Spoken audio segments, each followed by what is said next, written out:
பண்டரிபுரம்ங்கிற ஒரு க்ஷேத்திரம் ஏற்பட்ட க்ஷேத்திரம். பகவான் அங்க ஒரு பக்தனை பார்ப்பதற்காக வந்தாராம். பக்தனை பார்க்கணும்னு ஆசைப்பட்டு பகவான் வைகுண்டத்திலேருந்து துருவன் இருக்கிற இடத்துக்கு வந்தார்னு பாகவதன் சொல்றார். வர வழியிலேயே அப்பா அம்மாவை பார்த்தா அப்பா அம்மா 2 பேரும் இவனை அழிச்சுன்னு போடான்னு கெஞ்சறான். அவர் அனவரதமும் அதிலேயே நிஷ்டையில் இருப்பாராம். அதனாலேயே அவர் பெயர் குக்குட ரிஷின்னு வந்துடுச்சு.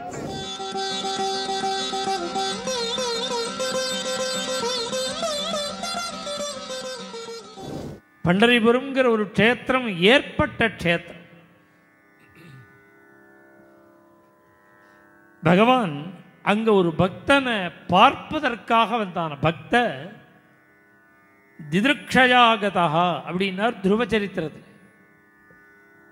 பக்தனை பார்க்கணும்னு ஆசைப்பட்டு பகவான் வைகுண்டத்திலேருந்து துருவன் இருக்கிற இடத்துக்கு வந்தார்னு பாகவதன் சொல்றார். அதுபோல புண்டலீகன்கிற பக்தனை பார்க்கணும்னு ஆசைப்பட்டு பகவான் வரான். துவாரகாதீஷ் புண்டலீகன்கிற ஒரு பையன் ரொம்ப நாள் வயசாகி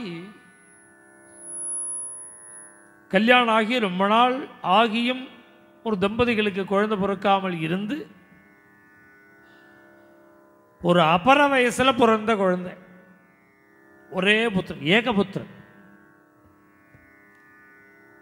வயசாகி பிறந்த குழந்தை, ஒரே புள்ள, அபிமானம் அதிகம். ரொம்ப அபிமானம் வச்ச உடனே இந்த குழந்தை எதிர்க்க ஆரம்பிச்சு.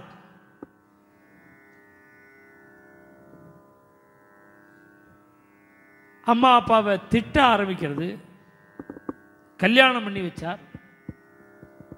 அந்த அம்மாவும் அனுகூலமா இல்லை.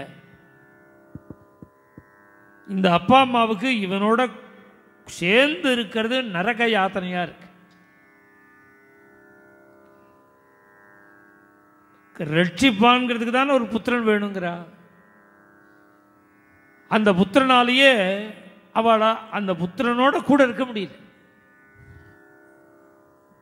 காசியை பார்க்க போயிடுவோம்னு கிளம்பிவிட்டார் 2 பேர், அப்பா அம்மா 2 பேர்.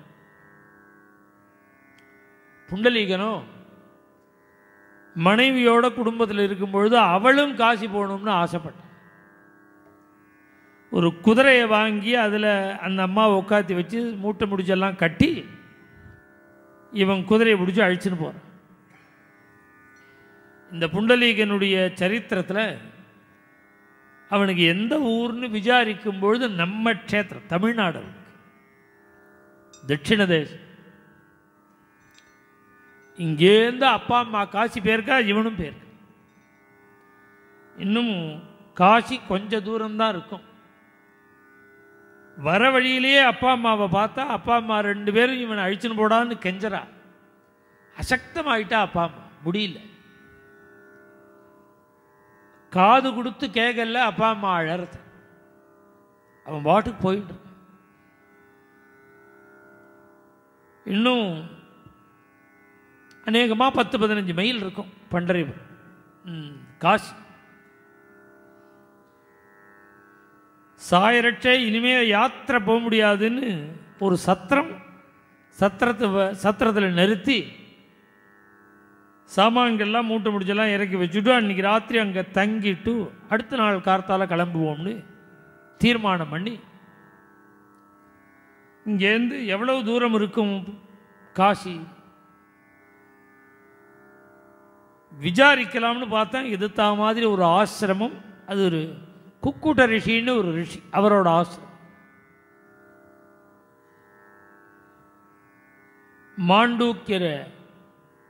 மாண்டூக்க ரிஷி, குக்குட ரிஷி, இதெல்லாம் என்னென்னா ஒரு ஆசனம்.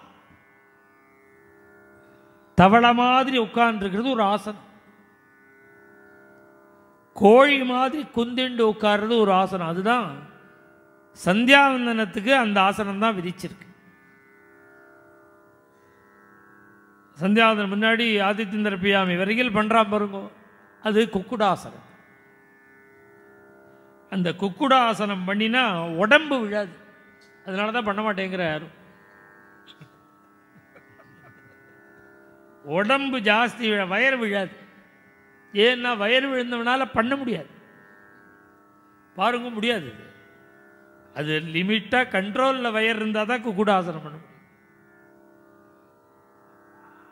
மகாபரிவா எப்படி தெரியுமோ, கொக்குட ஆசனம் போட்டுண்டு அவளுடைய பின்பாகம் தரையில் படும்.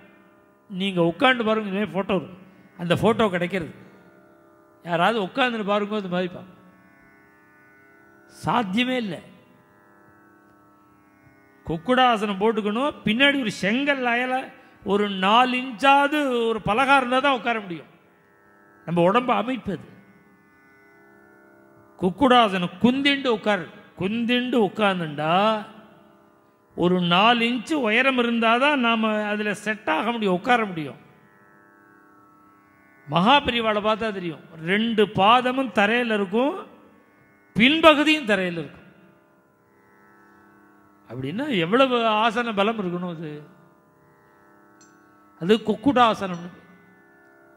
அவர் அனவரதமும் அதிலேயே நிஷ்டையில் இருப்பாராம். அதனாலேயே அவர் பெயர் குக்குட ரிஷின்னு வந்துடுது.